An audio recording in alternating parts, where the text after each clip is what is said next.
Незначна деталь дає змогу розкрити злочин. Сума дрібних подробиць, яка веде до головної розгадки. Дрібниці. Але в слідчій справі немає нічого важливішого за дрібниці. Найгучніші злочини минулого. Я розповім, як десятки років тому криміналісти викривали злочинців без спецтехніки камер спостереження і електронних баз даних. Як було раніше, коли слідчі розкривали найзаплутаніші злочини лише завдяки інтуїції та добутим речовим доказам.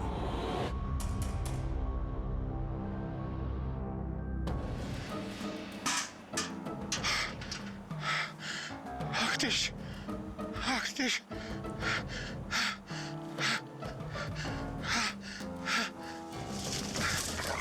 Петро, допоможи!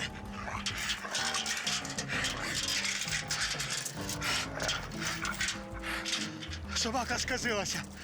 Максима загризла. Біжи, тут і нічого.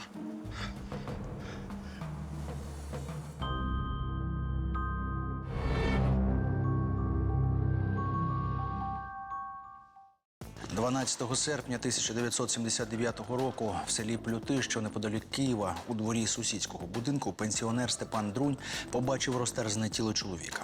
На перший погляд, це був нещасний випадок. Злий собака вибіг з вольєра і загриз хазяїна. До села Плюти приїхала оперативна група, щоб задокументувати обставини події. Вітаю. Капітан міліції Ігор Зоря. Розповідайте. Ну, я прийшов годувати собаку. Угу. Максим тут буває двічі на тиждень, просив, щоб я підкармлював її. Ну, а мені не важко, я ж тут живу. Рядом. Угу. Добре, то коли востаннє ви бачили цього Максима живим? Він вчора поїхав ввечері. Сказав, що сирена в вольєрі і що через день він приїде. Зі слів сусіда, собака нікого не визнавав, крім свого хазяїна. Я вибачаюсь, але це не Максим. Ну, сам подивись. Той був худий, маленький, а цей високий. Так я знаю цього товариша. Петро Кузьмін стверджував, що загиблий чоловік гостював на цій дачі. Серйозно? Так. То ви знаєте, як його звати? Ні. Але коли він сюди приїздив, завжди була тут музика. Сміх до ранку, жінки. Максим нам сказав, що це дуже великий начальник. А вчора я бачив, як вони сварились. Тимур Олексійович, там все готово. Може, я з'їжджу, заберу і... А хто вона? За це не твоє собаче діло. Давай їдь вже, вона на таксі приїде. Тимур Олексійович, ви ж на неї чекаєте. Що ти сказав? А вже ж на неї. Чи ти думав, що я на мужика чекаю? І заспокой цю собаку, бо я її застрелю. Гад. Сирену він пристрелив. Я тільки свиснув, вона розірве твою паршиву пику. Що треба? Я вибачаюсь. Поштар передав, щоб ти за електрику заплатив. Заплачу. О, знов приїхав. Знов буде музика до ранку гриміти. Потерпиш. Вдень виспишся. Це вже цікаво. Ігоре, Що там? на полях кров. Ймовірно, загиблого. Угу. Ну, перевіриш. Перевірю. Там також є сліди жіночих туфель. Різні підошви і різні розміри. Виходячи з моїх розрахунків, один 37-го, другий 38-го розміру. Так я ж вам казав, що тут бувають жінки. Давайте думати логічно. Так, Ви бачили сварку, потім Максим поїхав. так, Цей гість був ще живий. так. Приблизно о котрій це було? Десь о 8 годині. Мариночко, знаємо час смерті? Приблизно 11-12 годин тому, десь між 8 і 9 вечора. До речі, Єгор, є запах алкоголю, а собаки не люблять цей запах. Біля трупа лежала порожня пляшка від дагестанського коньяку. Ну, що ми маємо? Він випив, йому стало сумно, він пішов до вольєру, відкрив собаку, вона його... Але якби він випустив собаку, його б тіло лежало біля вольєру. А якби собака притяг його сюди, то ми побачили б сліди крові, а їх немає. Піду я огляну замок на вольєрі. Мариночка, а ти кажеш, давай заведемо собачку. Он, бач, що собачка з людьми робить. Я маленьку хотіла. Середньоазіатська вівчарка – це порода, призначена для охорони отар, які пасуться кочовим способом. Її обов'язки – збирати отару у компактну групу, захищати від нападу хижаків, охороняти від злодіїв, які у горах могли вкрасти як одну вівцю, так і цілу отару.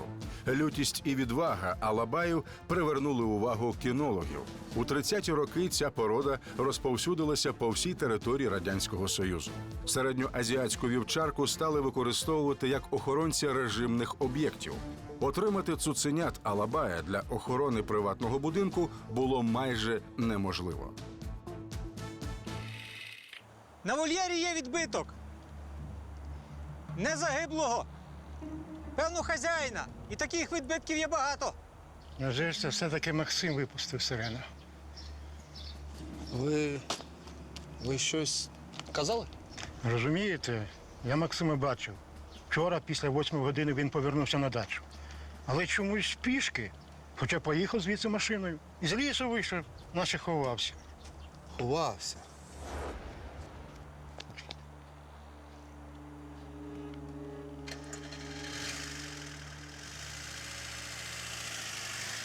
А білі «Жигулі»? Ну, бачив, біле «Жигулі», а може сіре. Мені було не видно, хто був за кермом. Та й взагалі, цю машину я тут бачив вперше. І, до речі, кажучи, коли Максим повернувся, на голові в нього був капелюх. Цей капелюх? Добре, отже, що ми маємо? У Максима з хазяїном був конфлікт. Ви це бачили. Можливо, він все розрахував. У нас є випадковий свідок ви. Ви бачили, як він поїхав. Потім він повернувся і нацькував собаку. Товариш капітан, ви вважаєте, що Максим дав собаці команду «Фас»? Ну, давав чи не давав, ми не знаємо, але якщо дав, то це вже інше кіно. Угу. Лео Борисовичу, ви в дім? То якщо щось цікаве, то кличте. Єгоре, можна тебе? Я дещо помітила.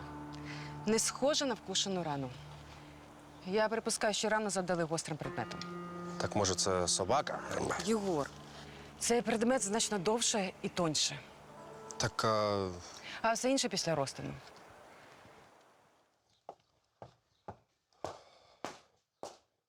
ух ти, У кімнаті все свідчило про те, що тут чекали гостей. червона ікра. Лео Борисовичу.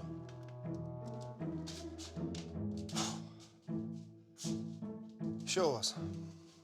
Схоже, що у цій кімнаті чекали на гостей. Стіл накритий на двоє людей. Ну, це і сам бачу, а що з пальчиками? Ігоре, я щойно зайшов. Вибач, я втомився. О, знайшов. Можна? Схоже, це його піджак. Ну так, наче схожий. Так, Загиблим був Тимур Олексійович Красноконь, другий секретар Шевченківського райкому партії міста Києва. твою ж дивізію, а? Ну це ж треба, так і тепер керівництво від нас не відчепиться. Пальчики. Добре. Давайте по справі. Версія. Він чекав жінку, але вона не приїхала. А як на рахунок відбитків жіночих туфель на вулиці? Сусіди казали, що жінки тут були частенько, і, можливо, це з попередньої зустрічі. Сліди свіжі. Свіжі.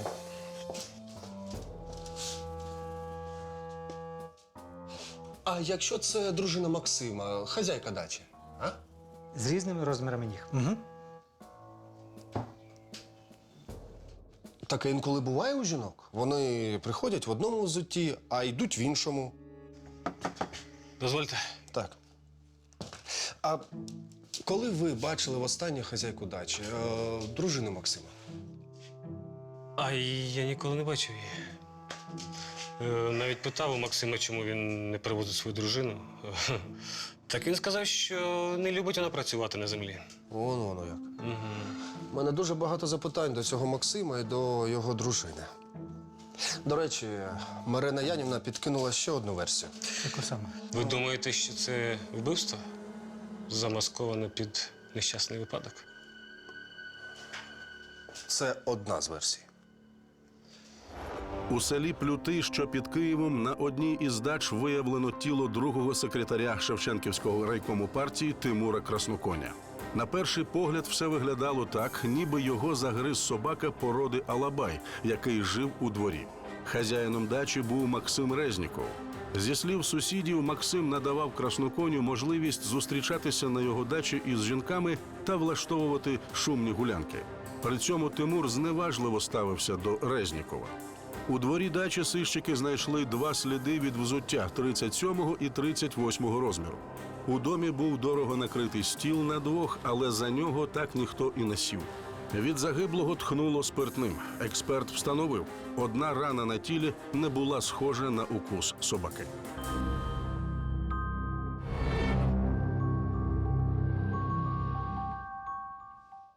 Сищики дізналися, що хазяїн дачі Максим Резніков працював особистим водієм загиблого, другого секретаря райкому. І це пояснювало, чому загиблий так розмовляв із хазяїном дачі. Невже у підлеглого урвався терпець, і він повернувся, щоб нацькувати Алабая на свого шефа. Статус загиблого і можливий резонанс історії змусили керівництво міста просити прокуратуру розглянути цю справу. Очолити слідчо-оперативну групу доручили слідчому Павлу Герсу.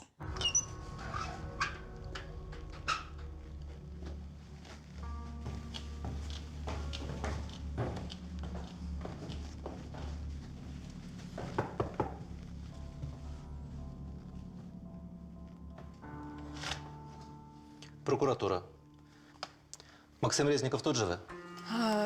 Я його дружина. Що трапилось? Сьогодні зранку було знайдено мертвим Тимура Олексійовича Красноконя, його начальника. Максим з вчорашнього вечора був вдома і прийшов сам на свій та всю ніч пив. А де він зараз? Спить? Проведіть, будь ласка. Я відчувала, що щось трапилось.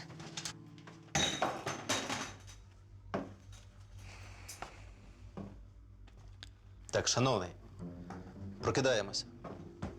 Шановний! Підйом!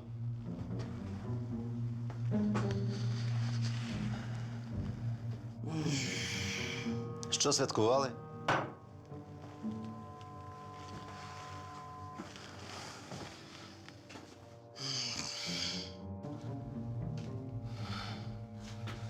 Оксана, хто ці люди? Максим, Тимур Олексійович помер. Помер? А то ви не знали. На вашій дачі.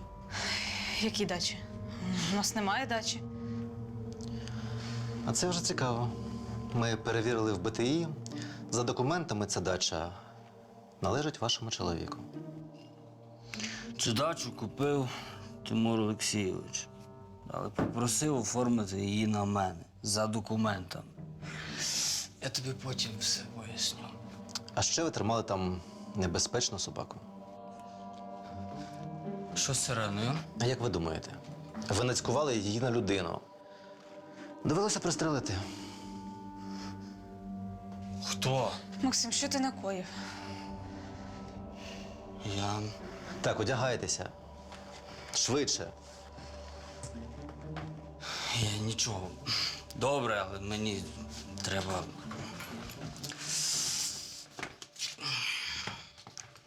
Ой, горе, горе. Бачите, ви ніби відчували.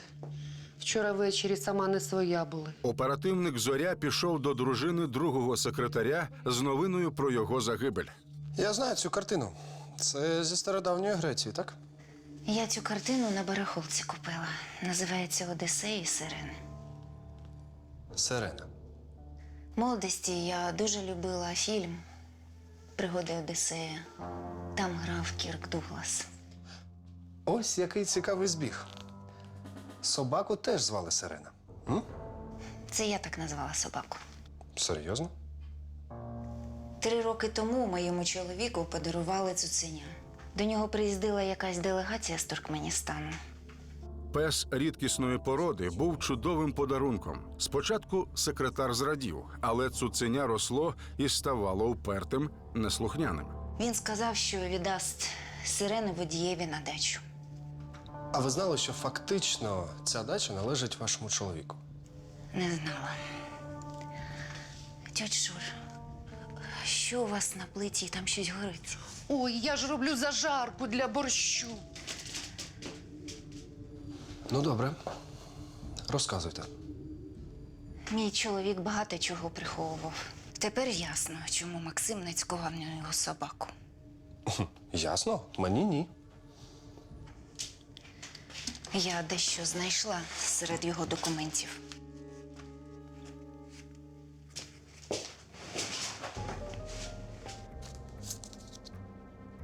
– 12 травня 1979 рік. Резніков М. винен 2000 рублів? Нічого собі. А ви не знаєте, Максим повернув гроші Тимуру? Не знаю. Але останнім часом чоловік був дуже незадоволений Максимом. Він казав, що треба шукати нового водія. Цікаво. Якщо можна, я заберу цей блокнот, добре? І в мене ще таке питання делікатне. Ваш чоловік на дачі чекав якусь жінку. Ви не знаєте, хто це може бути? Он як. Він там з коханкою розважається.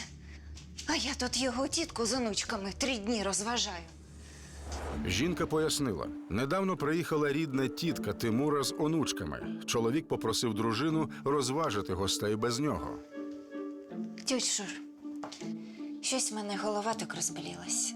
Я вже піду спати. Добре, Лілічка. Я скажу оцим, що вас не турбували. Все, відпочивайте. У Тимура їх було багато. Він любить блондинок. Любив. Я вже давно перестала ревнувати. Вибачте, але я не можу вам нічим допомогти. Скажіть, коли я можу поховати чоловіка? Мені треба сповістити сина, він повинен ще приїхати. А де знаходиться ваш син зараз? У Харкові він вчиться в авіаційному училищі. Ось мій номер. Зателефонуйте завтра. Зараз проводять експертизи. Ви тримайтеся. Наступного дня у слідчого Геруса вже були результати експертиз. Припущення судмедексперта підтвердилися. Тимур помер від крововтрати внаслідок пошкодження сонної артерії довгим гострим предметом. У крові вбитого алкоголю не було. Як виявилося, дорогим спиртним пахнув його одяг, облитий коньяком із цієї пляшки. На пляшці знайшли 2 зразки відбитків пальців. Один з них належав водієві, формальному власнику дачі Максиму, другий – невідомій людині. І ще один відбиток знайшли на ошийнику собаки. Він не збігався з цими відбитками. Хто міг схопити злого звіра за ошийник, поки що було невідомо. Ретельний огляд службової «Волги» теж дав результати. На кермі знайшли часточки крові, зразки збігалися з кров'ю на капелюсі Максима. І це була кров загиблого Тимура Олексійовича Красноконя. У ящику з інструментами, що лежав у багажнику, знайшли головний доказ. Ось це шило. На ньому залишилися мікрочастинки крові другого секретаря. І хоча вбивця завбачливо витер відбитки з шила, у слідчого було достатньо доказів для звинувачення Максима Резнікова у вбивстві. Сищики також розглядали версію вбивства з корисливою метою. Ну що, Резніков, встиг повернути борг Тимуру? Який борг? 2000 рублів. А, ви про цей. Та яка вже різниця? Я поясню, яка різниця. Ви б цей борг віддавали дуже багато років. До того ж, ніхто, крім вбитого, не знав про те, що дача вам не належить. Навіть його дружина про це не знала. Так зручно. А потім собачка вибігла з вольєру. Ну, так буває. Звичайно. І що у нас залишилось? борг повертати не треба, і дача залишилася вам. І справа тут навіть не в собачці. Вашого шефа вдарили гострим предметом у шию.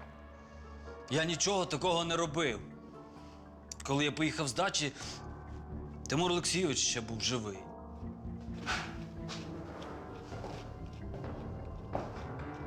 Все сходиться. Час вбивства. Ви випустили собаку, нацькували її на хазяїна. Я не відчиняв ніякий вольєр. Стоп, сядьте. На замку знайдені ваші відбитки пальців, а знаряддя вбивства шило. Знайшли у вашій машині. Шило? В моїй Волзі? Та ні, ну мене хтось підставив. Так і запишемо. На суді так і розкажете. Тимур Олексійович, як завжди, чекав жінку. Я накрив на стіл і поїхав. Як від'їхав, машина почала чхати. Я побачив, що закінчився бензин, і повернувся за каністрою.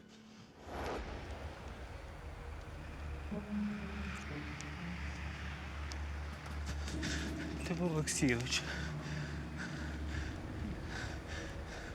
що ж ти наробила?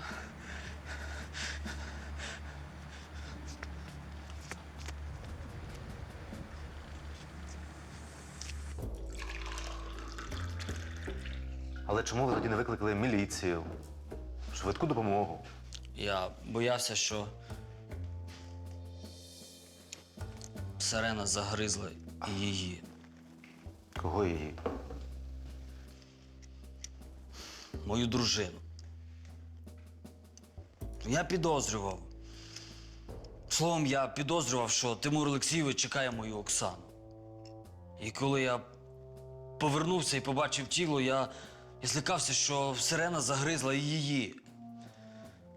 А коли приїхав додому, побачив, що Оксана готує мені вечерю. Так, стоп, а з чого ти взяв, що вони. Все почалося в травні, коли я позичив у Тимура Олексійовича грошей. Я хотів купити москвич, але мені не вистачало 2000. 2000 – це велика сума. Є в мене один варіант. В тебе ж дружина медсестрою працює. Ну так. А у нас відрядження бувають. І от зараз ми збираємось в Москву. Але ж вона працює. Я домовлюсь. Ну, подумай сам. Оплата у нас нормальна. Відрядження 1-2 рази на місяць. І я вважаю, що це дуже непоганий додаток до сімейного бюджету. Як вважаєш? Тимур Олексійович, ви що хочете з моєю дружиною? Максим Іванович, ти що, дурний? Це ж просто пропозиція. Якщо ти погодишся, я дам тобі 2000.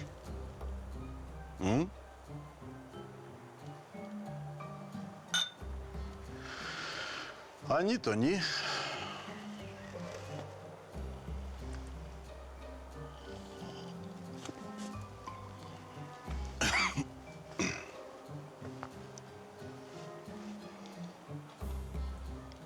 Ну, якщо тільки відрядження, то.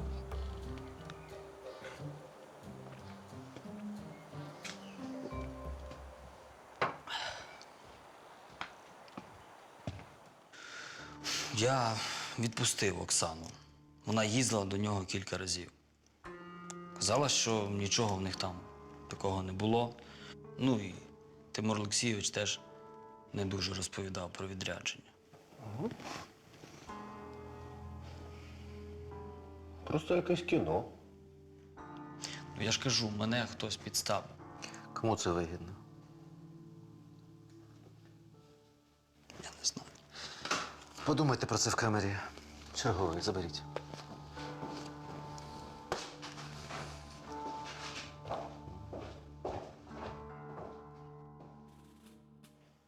Я щось не зрозумів. Ви що, йому вірите? Я вірю фактам і доказам. Так у нас багато доказів, багато фактів. Так в тому то і справа. Дивись, наприклад, шило. Ну, логічно було б, щоб він його викинув в лісі. Ні, він поклав його в машину. Тобто виходить, що він взяв шило, витер відбитки пальців І що, в машину поклав? Ну, дурня яка. Добре, а собака? Хто, крім нього, міг відкрити вольєр і випустити цього крокодила? Так, але на ошейнику чужий відбиток пальця. І ми точно знаємо, що смертельним був удар шилом. Добре. Ваша версія, що була якась жінка, яка приїхала на дачу. Для початку давай з'ясуємо, чий відбиток пальця на ошейнику. Давайте по схемі почну з дружини Максима. І дивись там, щоб вона не дізналася, що ти її допитуєш. Павло Арсенійович, вона симпатична. Я капітан міліції Єгор Зоря. Мені жінки не тільки розповідають, ще й показують. Добре, вона там працює в лікарні. Так, десь була адреса. 6-та лікарня, урологічне відділення. Сходи до них і дізнайся, який у неї розклад роботи. Добре.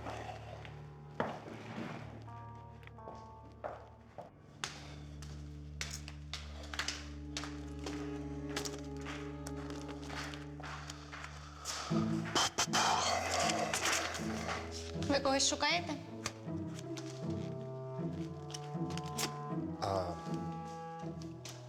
Мені здається, я вже знайшов. Так, що вам треба? Я з міліції. Капітан Зоря. А я Ніна, дуже приємно.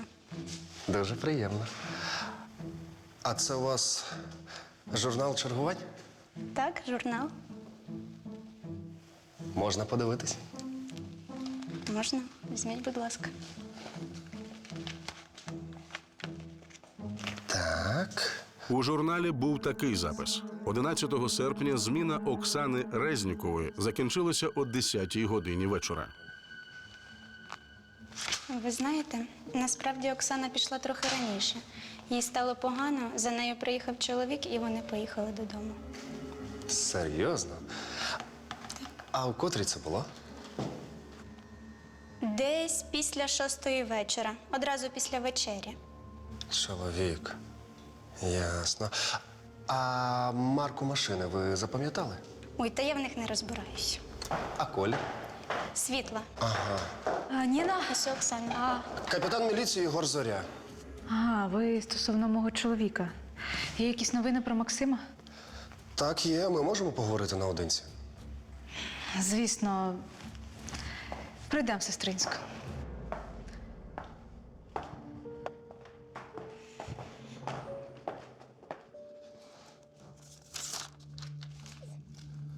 А це що, протокол? Це так, формальність. Скажіть, того вечора, в суботу, коли ви пішли додому? Після зміни, як завжди. А коли закінчується зміна? О 10-й вечора. 22:00. Нам стало відомо, що ви їздили у відрядження до Москви разом з Тимуром Олексійовичем. Скажіть, можливо, він поводився якось дивно під час поїздки? А що ви взяли? Я не розумію. Розумієте, нам треба перевірити одну версію. Можливо, Тимур дав привід для ревнощів вашому чоловіку. У мене Максим, звісно, ревнивий, але я жодного приводу не давала. Я просто вимірювала тиск, ставила уколи і декілька разів так з ним їздила. Тому. Це що, вже 10-та? Вони правильно йдуть? Ну так, звісно. Вибачте, ви можете розписатись. Забув. Так, мені треба до нашого криміналіста. Угу. Вибачте, будь ласка, мені треба йти до нашого криміналіста. На все добре. Відбитки, залишені Оксаною Резніковою на цій руці, збігалися з відбитками, знайденими на плясті коньяку, яким облили одяг убитого. Вона поїхала з лікарні на світлому автомобілі. Сусід по дачі вже згадував «Жигулі» світлого чи сірого кольору. Він не бачив, чи був хтось всередині. Звісно ж, це не міг бути просто збіг.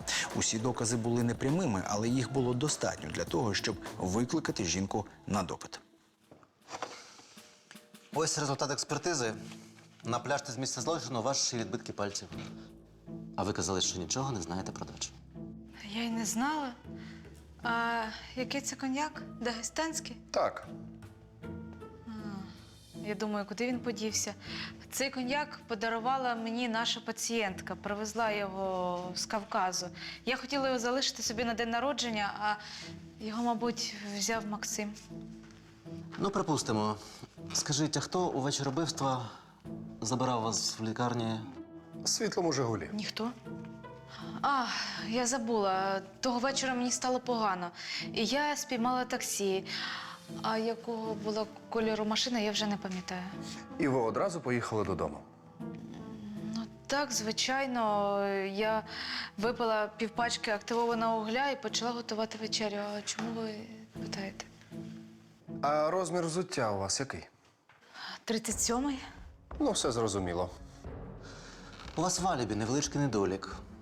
В період вбивства 3 години вас ніхто не бачив.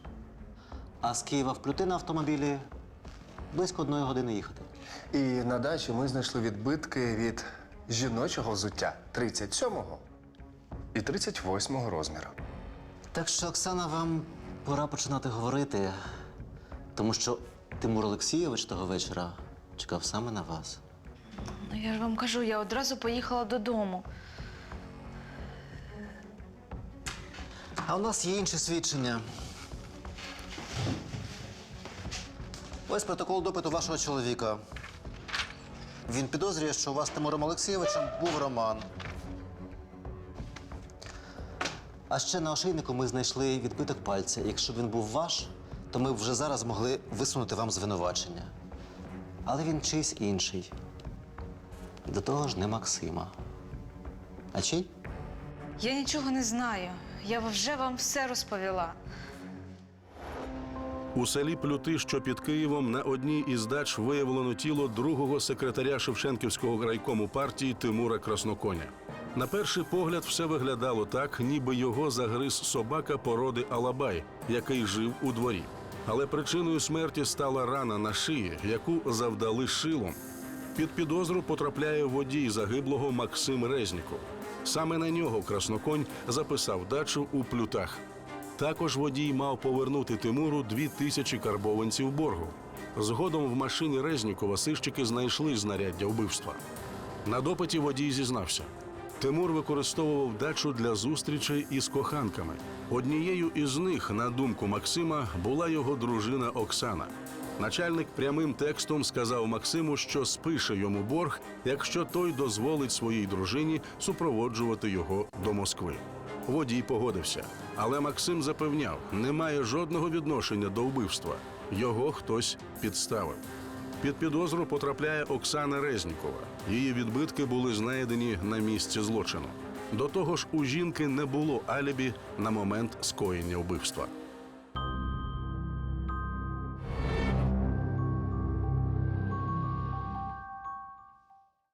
Нам з капітаном потрібно поговорити з криміналістом, а ви поки що подумайте про своє становище. Павло Арсеньович, ну що, зараз?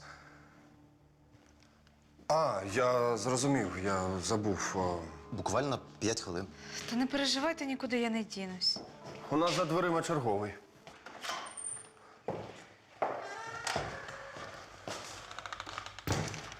Ви теж бачили, як вона дивиться на телефон? Думаєте, буде дзвонити?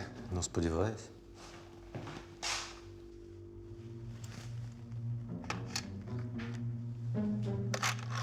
Набирає. Нічого не чую. Давайте заходити.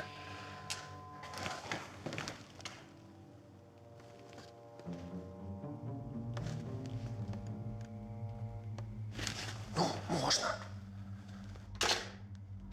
Пора. Подумали? Я вже все вам розповіла. Черговий. В камеру її. Як? Чому в камеру? Як? Куди?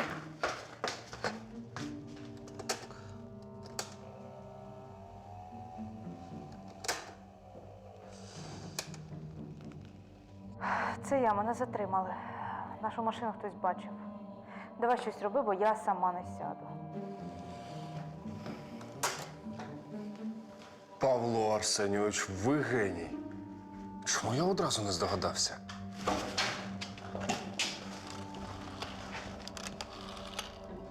Черговий? Це Герус. Зв'яжіться з АТС і дізнайтеся, куди тільки що телефонували з мого кабінету. Так, щойно. Чекаю. Ну, вмієте дивувати. Записую.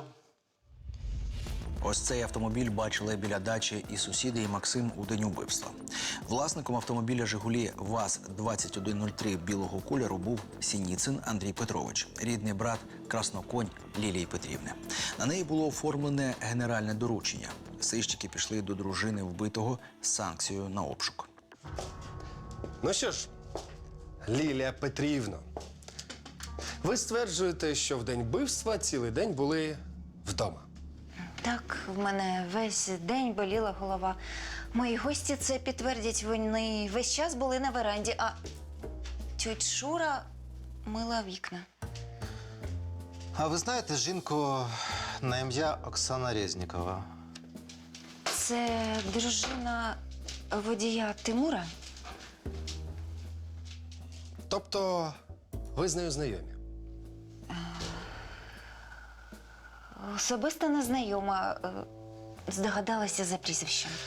А от Максим нам сказав, що Тимур Олексійович мав роман з Оксаною.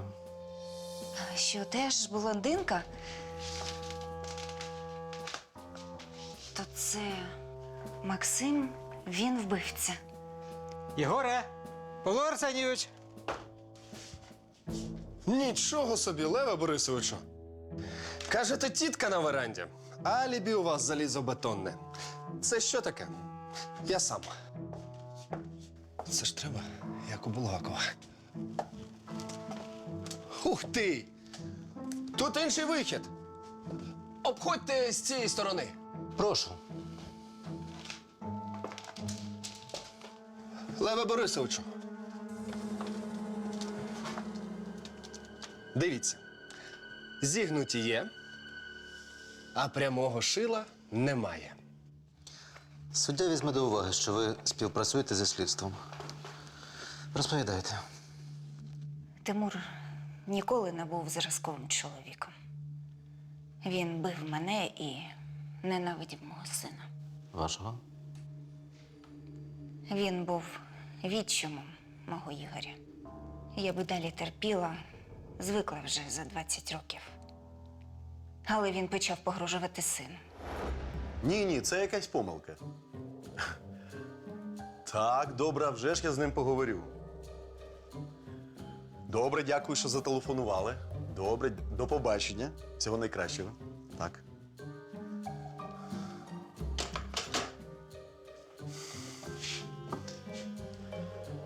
Тепер твій син хоче кинути училище. Тобто на мій авторитет йому начхати. А я, між іншим, особисто просив ректора, щоб його туди взяли. А ректор – людина непроста. Генерал. Так, просив. Але ж ти сина не питав, хоче він туди чи ні. Хлопець хоче в художнє училище. Замовчи! Твій син слабак. У нього немає сили волі.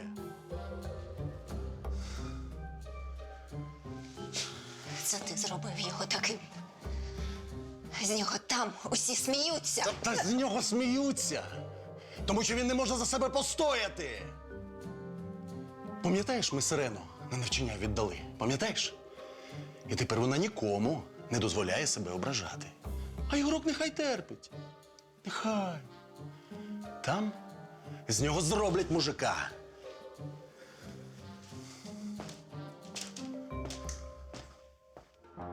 Того ж вечора Ігор мені зателефонував. Він плакав і сказав, що хоче повіситись. Як ви познайомилися з Оксаною Резніковою? Тимур нас познайомив. Ліля, це Оксана, вона медсестра. Подивиться і зробить все, що треба. Ліль у нас така необачна. На рівному місці впала зі сходів.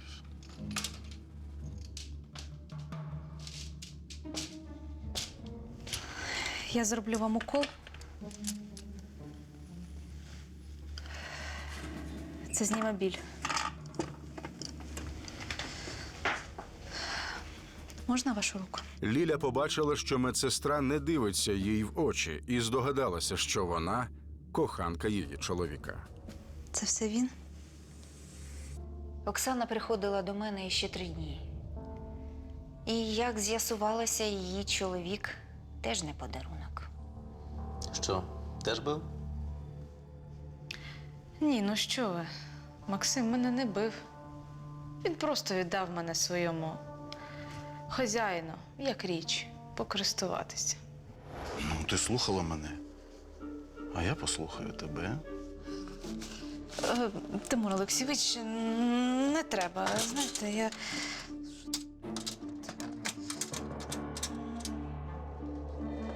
я все розкажу Максимові, не треба, і я вас прошу.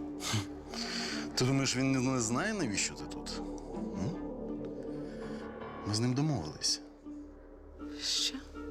Домовились? Твій чоловік слабак. Тобі потрібен розумний дядько, який допоможе, направить, все розповість. М? Ну,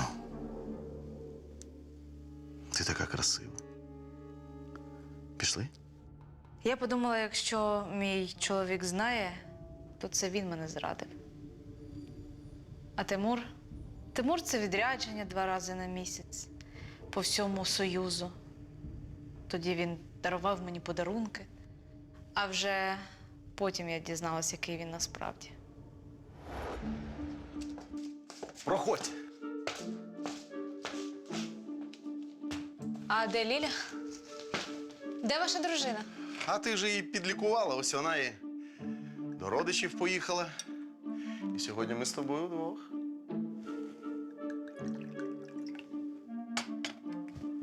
Ну чого стоїш? Давай, роздягайся, давай швидко. Давай. Тимур Олексійович, я так не можу. Оксана! На наступний день я зустрілася з Лілею. Вона сказала, що їздила до свого сина в Харків. Його дуже сильно побили. І сказала, що не може більше терпіти, що це все через Тимура. І попросила мене про допомогу. І я подзвонила йому, попросила пробачення. Він зрадів і запросив мене на дачу. На це ми і розраховували. Тобто про дачу ви все ж таки знали? Так, я знала про дачу. І також знала про те, що Сирена живе там. Ну що там? Наче все. Допоможи мені. Скоріше.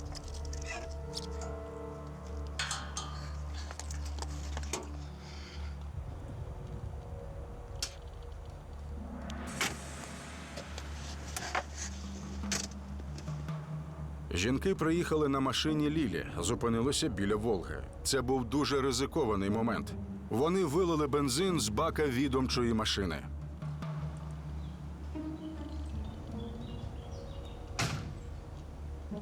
Потім я одразу пішла до Сирени. Ви розраховували, що вона вас згадає? Сірін, ти впізнала мене, моя маленька. Почекай трошки. Я скоро. Ну що там, все добре? Так. Давай скоріше. Пішли. Хто з вас ударив Тимура шилом? Я підійшла до будинку, покликала Тимура Олексійовича, і він вибіг мене зустрічати. Ти ж моя красуня, ай, яка гарна, привіт. А в мене для тебе дещо є, дивись. Лілія непомітно підійшла і вдарила чоловіка у шию. Що там? А мене ти не чекав?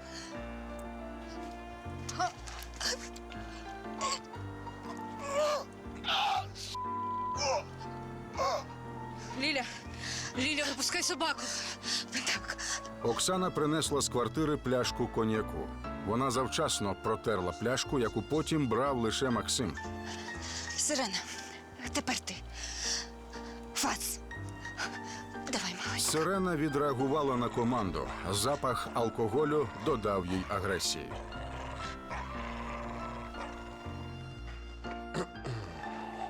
Ну, ви даєте. Заманили 2 чоловіків, одного вбили, іншого намагалися підставити.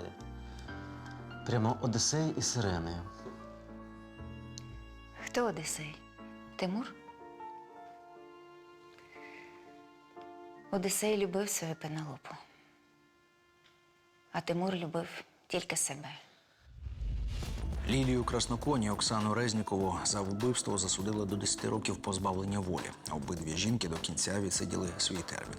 Після звільнення Оксана Резнікова вийшла заміж вдруге, народила дитину. Лілія Красноконь присвятила своє життя онукам.